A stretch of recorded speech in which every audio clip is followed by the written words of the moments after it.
Welcome to the What is Stoicism podcast. Today's Stoic story takes the form of two short anecdotes from the life of the philosopher Paconius Agrippinus.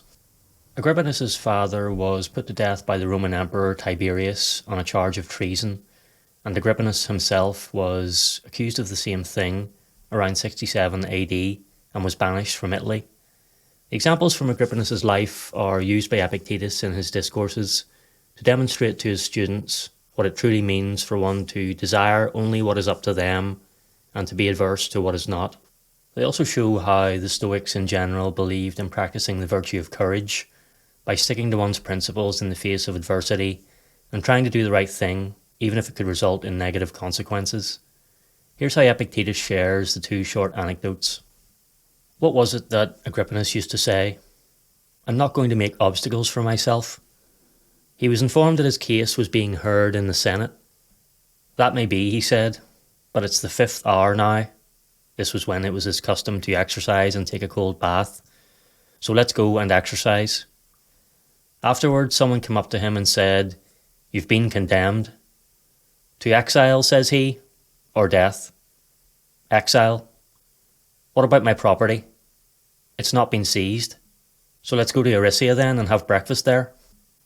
That's what it's like to have trained oneself properly, to have made desire immune to impediment and aversion immune to encountering what it wants to avoid.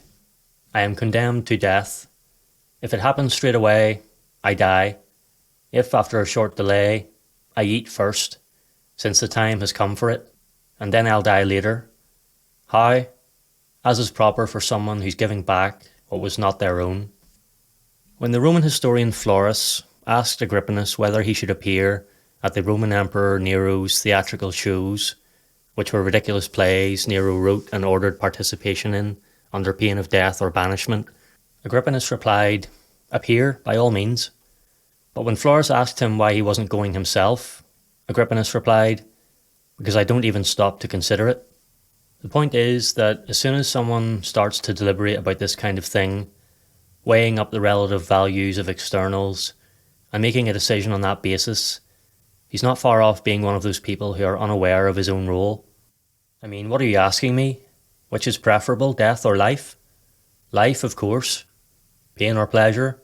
Pleasure, of course. But if I refuse to take part in the tragedy, I'll lose my head. Go ahead then, take part, but I won't. Why me and not you? Because you're thinking of yourself as just one thread in the toga. What does that mean? You're bound to care about how to be similar to other people, just as a thread too wants to be no different from all the other threads. But I'd like to be the purple, the little bit of brightness that makes all the rest seem fair and lovely. So why are you telling me to conform to the majority? How, in that case, would I be the purple? Epictetus actually expands on this lesson with another example. Helvidius Priscus saw this too, and acted on the insight.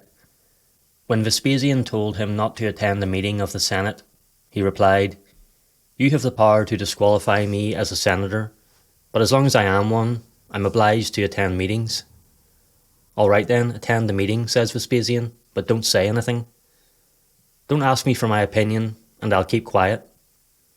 But I'm bound to ask you, and I'm bound to say what seems right. But if you speak, I'll have you killed. Did I ever tell you that I was immortal? You do your job, and I'll do mine. Yours is to put me to death, and mine to die fearlessly. Yours is to send me into exile, and mine to leave without grieving. So did Priscus do any good?